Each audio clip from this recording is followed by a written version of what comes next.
बदलापूर पूर्व परिसरात हिंदी शिक्षा प्रसार मंडळ शाळेत काही दिवसांअगोदर संशयास्पद चोरीचा प्रकार घडला होता। या घटनेला आता वेगळे वळण मिळाले असून ही चोरी शाळेचे अध्यक्ष मनोज शुक्ला यांनी केल्याचा खळबळजनक आरोप शाळेचे उपाध्यक्ष जयकुमार यादव व सदस्य अहमद सई खान यांनी केला आहे। यावेळी शाळेचे अध्यक्ष व सदस्य बदलापूर पूर्व पोलीस स्थानकात गेले असता त्यांना वरिष्ठ पोलीस निरीक्षक किरण बालवडकर यांनी मारहाण करण्याची धमकी दिल्याचा खळबळजनक आरोप यावेळी करण्यात आला। बदलापूर पूर्व परिसरातील हिंदी शिक्षा प्रसार मंडळ शाळा आधीच वादाच्या भोवऱ्यात सापडली होती। मूळ संस्थाचालक यांनी विद्यमान अध्यक्ष यांच्या विरोधात धर्मदाय आयुक्त ठाणे यांच्याकडे याचिका दाखल करून ते बोगस कागदपत्रांच्या आधारे अध्यक्ष झाले असल्याचा दावा मूळ संस्थाचालकांनी याचिकेत केला आहे। असे असताना स्वतःचा बचाव करण्यासाठी शाळेतील कागदपत्र नष्ट करण्यासाठी विद्यमान अध्यक्ष हे पोलीस ठाण्यात चोरीची खोटी तक्रार नोंदवण्याची शक्यता असल्याचे मूळ संस्थाचालकांनी म्हटले आहे। परंतु अशी तक्रार नसताना केवळ संस्थेचे अध्यक्ष यांच्या सांगण्यावरून वरिष्ठ पोलीस निरीक्षक किरण बालवडकर यांनी एक महिला पोलीस अधिकारी शाळेत तपासणी करण्यासाठी गेले असल्याने मूळ संस्थाचालकांनी याबाबत विचारणा केली असता वरिष्ठ पोलीस निरीक्षक किरण बालवडकर यांनी उपाध्यक्ष व सदस्यांना बेदम मारहाण करण्याची धमकी देऊन त्यांना अत्यंत अपमानास्पद वागणूक दिली। काय आहे नेमकं प्रकरण, चला तर जाणूयात। शाळेच्या अध्यक्षांच्या माध्यमातून काही आरोप तुमच्यावर करण्यात आले, काय उत्तर द्याल? उत्तर म्हणजे आता त्याच्यामध्येच प्रश्न निर्माण होतोय। एक 8 दिवसापूर्वी जी चोरी झालेली आहे 27 तारखेला, त्याच्यावरती अजूनपर्यंत तरी कुठल्याही प्रकारे चौकशी वगैरे झालेली नाहीये। याच्यामध्ये माझा त्यांच्यावरती आरोप आहे का तुम्ही म्हणजे 8 दिवस झाले या चौकशीच्या दरम्यान तुम्ही काय केलंय संस्थेच्या वतीने। त्यांनी तक्रार मला समजण्यात आली की आता गेल्या काल का परवा त्यांनी म्हणजे लेखी स्वरूपात तिकडे तक्रार दिली आहे। याच्या अगोदर एक 5 दिवस म्हणजे 27, 28, 1, 2, 3, 4 दरम्यान 6 दिवस तुम्ही काय केले? काय पेपर चोरी झाले? पेपर चोरीला रजिस्टर गेले, मिनिट बुक गेले आणि बिल पावती वगैरे काहीतरी गेलेलं आहे। सीसीटीव्ही होते शाळेमध्ये? शाळेमध्ये सीसीटीव्ही वगैरे आहे। सीसीटीव्ही मध्ये काय निदर्शनास आलंय का? चोरी व्हायच्या अगोदर सीसीटीव्ही कॅमेरा चालू होता आणि त्याच्यानंतर सीसीटीव्ही कॅमेरा बंद झालेला आणि परत आता 2 दिवसापूर्वी म्हणजे मॅकॅनिक बोलून त्याला रिपेअर करून घेतलेला आहे। सर, पोलीस स्थानकात याची तक्रार केली आहे का? पोलिसांचा प्रतिसाद कसा आहे? पोलिसांची नेमकी चौकशी चौकशी जर संस्थेच्या माध्यमातून जर मला प्रत्युत्तर द्यायचं आहे तर आतापर्यंत मला तरी कुठली सूचना आलेली नाहीये की संस्थेच्या वतीने लेखी तक्रार झालेली की नाहीये। पण ते म्हणतायत का बाबा तिकडे तक्रार झाली आहे, कधी झाली की ती मला वाटतं 5 तारखेला किंवा 4 तारखेला किंवा 3 तारखेला, पण त्याच्या अगोदर एक 5 दिवस जे गेलेत तर आतापर्यंत त्याच्यावरती चौकशी का नाही झाली? पोलीस प्रशासन जर आपल्याला विजिट द्यायला आले तर आतापर्यंत पुढची प्रोसेस जी होती चोरीच्या बाबतीत ती का नाही पुढाकार घेतला तिने? पोलिसांची भूमिका संशयास्पद वाटते का तुम्हाला? कारण तुम्ही आरोप देखील केले की तुम्हाला आणि इतर सहकार्यांना त्यांनी धमकी देखील दिलेली आहे, नेमके काय प्रकरण होते? आता याची अचूक माहिती जी आहे ना ते अध्यक्ष देतील का तुम्ही काय केलं या प्रकरणावरती। चोरी झाली, तुम्ही चोरी सांगितली सगळ्या सदस्यांना, सगळ्यांना व्हॉट्सअपवरती मेसेज वगैरे सगळं पाठवून दिला। कधी 27 तारखेला सकाळी 8 वाजता मेसेज सगळ्याला पोहोचलंय, पण ते मेसेज तुम्ही एक 10 मिनिटांमध्ये सगळ्यांना पोच करताय आणि चौकशीसाठी तक्रार दाखल करण्यासाठी तुम्ही 5 दिवस का लावताय? हा एक प्रश्नचिन्ह त्याच्यामध्ये निर्माण होतोय। तुम्हाला मारहाणीची धमकी देण्यात आली होती, त्याचं नेमकं काय करताय? त्याच्या माध्यमातून आता माझं म्हणणं असं आहे की जे काय भूमिका त्यांनी अधिकाऱ्यांनी घेतली तर त्या बाबतीत त्याचं प्रत्युत्तर जे आहे ते आम्ही लेखी स्वरूपामध्ये दिलेली आहे। तक्रार संशय कोणावर? तुमचा संशय कोणावर? माझा संशयाचा बाब म्हणजे सरळ माझा आरोप आहे की अध्यक्ष महोदय यांचाही सगळा हा कारभार आहे। अध्यक्ष कोण आहेत? शाळेचे नाव काय? अध्यक्ष शाळेचे कोण आहेत, नाव काय? मनोज सूर्यकांत सूर्यनाथ शुक्ला म्हणून। मनोज शुक्लांच्या माध्यमातून दीपिक भरतीवर देखील तुमच्यावर अनेक आरोप करण्यात आले। तुम्ही तुमच्या नातेवाईकांना या ठिकाणी नोकरी लावण्यासाठी प्रेशर टाकत होता त्यांच्यावर। हा प्रश्न पण चुकीचा आहे, त्याच्यावर काय प्रेशर नाही। त्याचं जे म्हणणं त्यांचं आहे तर एकूण तुम्हाला मी याच्यावरती सांगतो की 13 उमेदवारांनी 13 कॅन्डिडेट यांनी लिपिक पदासाठी आपला अर्ज दाखल केलेला होता। जेव्हा आम्हाला त्यांनी बोलून घेतलं होतं, जेव्हा मी आक्षेप घेतला होता तेव्हा त्यांनी आम्हाला बोलून घेतला होता आणि त्या दरम्यान 13 जणांमध्ये मी त्यांना प्रश्न विचारतो जर ते जर म्हणतात की तुमचे नातेवाईक आता तुम्ही बर्डन टाकत होते भरती प्रक्रियेमध्ये, तर माझं म्हणणं असं आहे की त्यांची सूनबाई आणि त्यांची मुलगी या 13 कॅन्डिडेटच्या लिस्ट मध्ये ते काय करत होते? ते काय माझ्या सोयरी आहेत का? प्रश्न निर्माण हा एक झाला. म्हणजे बिनबुडाचे आरोप माणसावरती लावायचे. पोलीस प्रशासन आणि दुसरी म्हणजे असं त्यांनी जी परीक्षा घेतलेली आहे मुलांची, काहीतरी डेट मला लक्षात येत नाही, त्या दिवशी आम्ही हजर होतो कमिटीचे, मी आणि हे सहसचिव.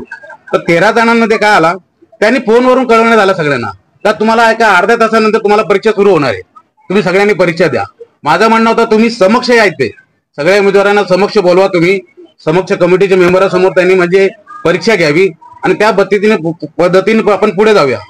पण त्यांनी ते झुगारून लावलं. शिवाय त्यांनी जे भरती प्रक्रियेमध्ये एका व्यक्तीला बोलवण्यात आलेलं होतं, तर त्यांना मी विचारलं तुम्हाला संस्थेकडून कुठली राईट्स आहेत का? तुम्हाला जर राईट्स असेल तर तुम्ही दाखवा आणि तुमची पुढची भूमिका तुम्ही आपलं हे करा. पोलीस प्रशासनाकडे काय मागणी आहे? पोलीस प्रशासनाकडे माझी एवढीच मागणी आहे की हे जे आरोप लावण्यात आलेले आहे संस्थेच्या ह्याच्यामध्ये, सगळ्यांमध्ये शिक्षकांचं वातावरण, कर्मचाऱ्यांचं वातावरण, पदाधिकाऱ्यांचं वातावरण म्हणजे हा जो एकदम खराब होत चाललाय, शाळेचं जो नाव खराब होत चाललंय. त्यांचा सरळ आरोप आहे का जयकुमार यादव हे शाळेचं नाव खराब करतायत. मी म्हणतो शाळेचं नाव खराब होत असेल तर तुम्ही चोरी झाल्यापासून 5 ते 6 दिवस काय करत बसले? तुम्ही का चौकशीच्या पुढे म्हणजे पोलीस प्रशासनावरून दबाव आणून शाळेमध्ये चौकशी करायला लावली? तुम्ही काय एवढे दिवस थांबले? तुम्ही फक्त तोंडी तक्रारावरून वरिष्ठ पोलीस निरीक्षक या ठिकाणी आले होते, त्या संदर्भात तुम्ही पोलीस स्टेशनला भेट दिली. त्यानंतर वरिष्ठ पोलीस निरीक्षकांनी तुम्हाला दमदाटी केली, दांडकाने मारहाण केली पाहिजे असं तुम्हाला बोलले. ते सविस्तर प्रकरण काय होतं? सविस्तर सांगा. सविस्तर म्हणजे जेव्हा आम्हाला समजलं की शाळेच्या वतीने, संस्थेच्या वतीने यांना कंप्लेंट जर गेली नाहीये, तर संस्थेचे सदस्य म्हणून आहेत तिकडे अहमद सईद खान, आणि ते सदस्य म्हणून त्यांनी लेखी तक्रार तिकडे पोलीस स्टेशनला जेव्हा दिली, तेव्हा ते काय की प्रत्युत्तर त्यांच्याकडून साहेबांकडून जे भेटलेलं. नहीं, बात ऐसा हुआ कि हमको ये मनोज शुक्ला फोन करके बोले कि स्कूल में चोरी हो गया, तो मैं अपने लड़के को बोला, फिर हमारा लड़का, हम लोग गए पुलिस चौकी में पता लगा कि यहाँ कोई कंप्लेंट, कोई एनसी नहीं है, ना कोई कंप्लेंट है ना कोई एनसी है। फिर यहाँ के इंचार्ज और एक लेडीज पुलिस चौकी में, पुलिस से स्कूल में आई कैसे, किस बेस के ऊपर है? सही है कि गलत है? और भाई जब कोई कंप्लेंट, कोई एनसी नहीं है, फिर यहाँ का इंचार्ज एक पुलिस लेडीज दोनों आकर के यहाँ का पंचनामा की, और हम पता लगाए कि पुलिस, ये बोले कि पुलिस कंप्लेंट किया, और हम जब पता लगाए तो पता लगा वहां पर कोई एनसी नहीं, कोई पुलिस कंप्लेंट नहीं।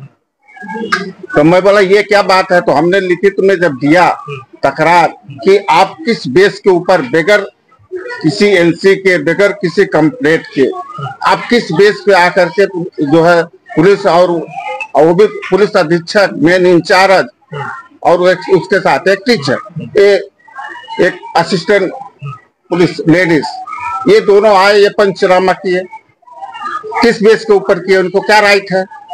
जब वो हमने लिखित में दिया तो उनको जरा लगी मिर्ची, वो तड़फड़ाए और बाद में बोले कि इनको मारना चाहिए, काटना चाहिए, पैसे के लालच में ये करते वो करते। वो मैंने लिखित में दिया। फिर अभी क्या मांगे? हाँ, अभी मांग यही है कि कौन चोरी किया। स्कूल में दोनों दरवाजा है, दो दरवाजा के पीछे कपट है, आप देख लो जाके। और ना ये इसका आंकड़ा टूटा, ना कोई लाख टूटा, वहां का नहीं टूटा। फिर कपाट से पेपर गया कैसे और लिया कौन? आज झूठा इल्जाम इसके ऊपर लगा रहे। ये क्यों लगा रहे? एक सिपाही है।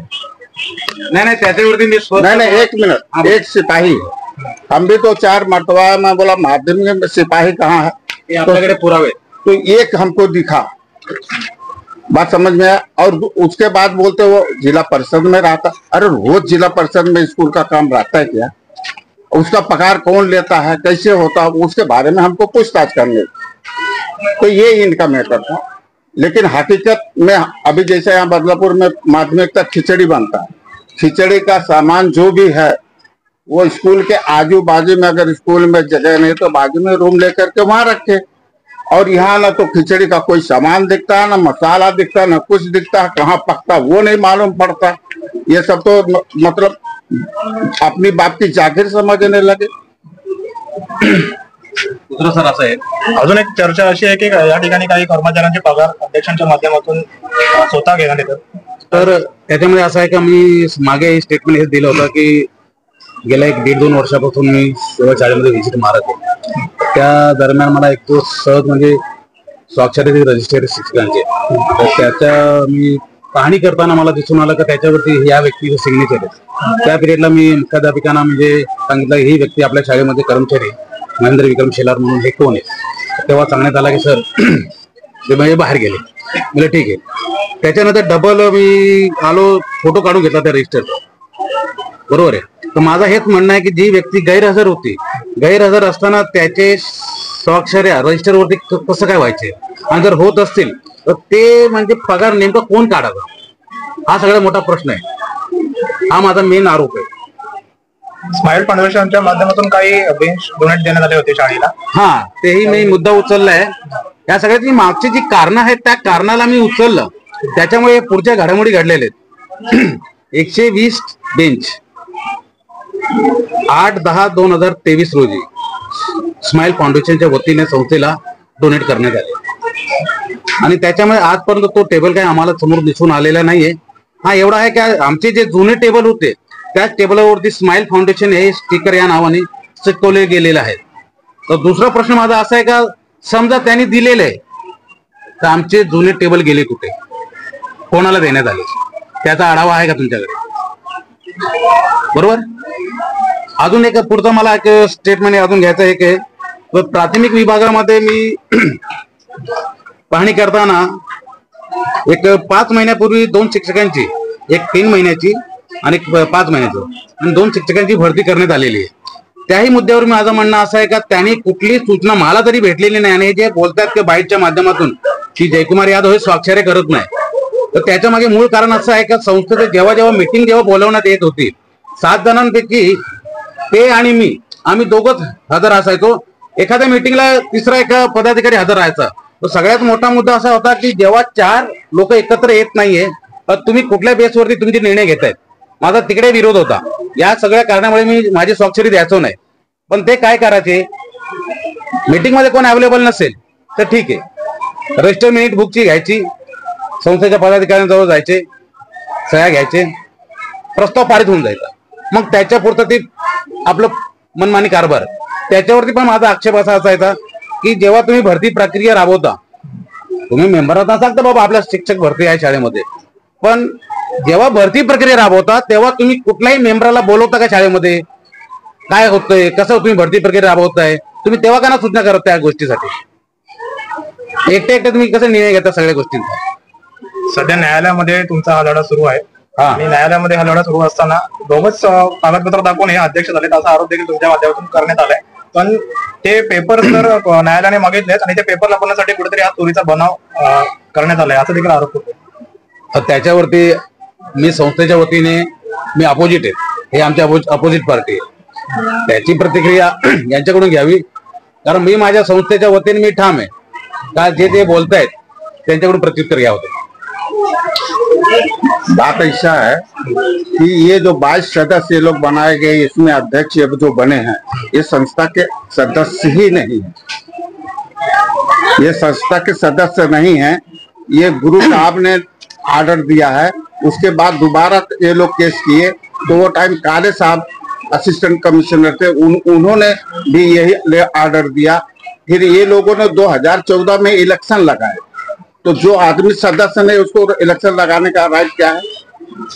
फिर हम लोग उसके खिलाफ वर्ली गए, वर्ली सैयद अहमद करके वहाँ के कमिश्नर थे, उन्होंने इनकी जो शेड्यूल 1 2014 में जो इलेक्शन शेड्यूल 1 में अध्यक्ष ये सब बने थे उसके खिलाफ हम जब वर्ली गए तो 2018 में वो उनकी जो शेड्यूल 1 रद्द किया गया। उनकी सदस्यता के लिए चार्टी कमिश्नर ने क्या बोला कि लेटर दोबारा भेजा ये थाना चार्टी असिस्टेंट चार्टी कमिश्नर को कि असली सदस्य कौन है उसका चयन करके हमको 1 महीने में रिपोर्ट दो। और आज तक अभी वो केस चालू है, आज तक अभी रिपोर्ट दिया नहीं गया। उसी चीज की लड़ाई है। और जब संस्था भी बाधित है तो किसी टीचर का, किसी भी स्टाफ का अपॉइंटमेंट लेने का इनको कोई राइट अधिकार नहीं है। और 2 मर्तबा नहीं 3 मर्तबा, 1-2 मर्तबा थाना में गुरु साहब और काले साहब के कार्यकाल में उनकी सदस्यता रद्द हुई है। और 14 में जब इलेक्शन लगाए तो हम लोग वर्ली में गए। वर्ली में सैयद अहमद ने ऑर्डर दिया कि ये शेड्यूल 1 रद्द किया जाता है और असली सदस्य कौन उसका चयन किया जाए। और आज तक वो अभी चयन नहीं हुआ। और इतने आरती भर्ती सब चालू है, और क्या क्या लेके चालू करते हैं वो तो बताने की जरूरत नहीं।